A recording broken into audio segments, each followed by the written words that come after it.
வணக்கம் YouTube and Facebook viewer. Sathya UPS and பேட்டரிஸ்லேருந்து இன்றைக்கி நம்ம என்ன பார்க்க போகிறோம்னா, ஒரு 3 HP 3 ஃபேஸு டெக்ஸ்மோ டைரோ பம்பு.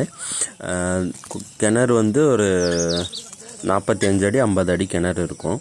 கிணத்துலேருந்து நம்ம தண்ணி எடுத்து விவசாய யூஸுக்காக நம்ம போட்டு கொடுத்துருக்கோம். இது பார்த்திங்கன்னா சீட்டு மேலே பேனல் மாட்டி ரெடி பண்ணி கொடுத்துருக்கோம். கஸ்டமருக்கு சீட்டு மேலே மாட்டி தர சொன்னாங்க. அதுக்கு தகுந்த மாதிரி மினி ரயில் போட்டு நம்ம பேனல் போட்டு ரன் பண்ணி கொடுத்துருக்கோம். இது சைட்டு பார்த்திங்கன்னா புதுக்கோட்டை மாவட்டம், கரெக்டாக அவுளியமங்கலம் பக்கத்தில் சேவரைக்காரம்பட்டின்ற ஒரு சைட்டு. ஒர்க்கு முடிச்சாச்சு. எஜ்ஜு கிளாம்பு எண்டு கிளாம்பெலாம் போட்டு வேலை நடந்துகிட்ருக்கு. ட்ரைவ் பார்த்திங்கன்னா நம்ம 3 HP 3 ஃபேஸ் ட்ரைவ் தான் நம்ம டிசைட் பண்ணியிருக்கோம். இந்த ட்ரைவ் எப்போதுமே வந்து டீசலே ரன் பண்ணிக்கலாம், ஏசிலே ரன் பண்ணிக்கலாம். அது மாதிரி ட்ரைவ் தான் நம்ம கொடுப்போம் ஸ்டாண்டர்டாகவே. தண்ணி பார்த்திங்கன்னா ஒரு நல்ல அருமையான ப்ரெஷரு 6 ஆம்ஸில்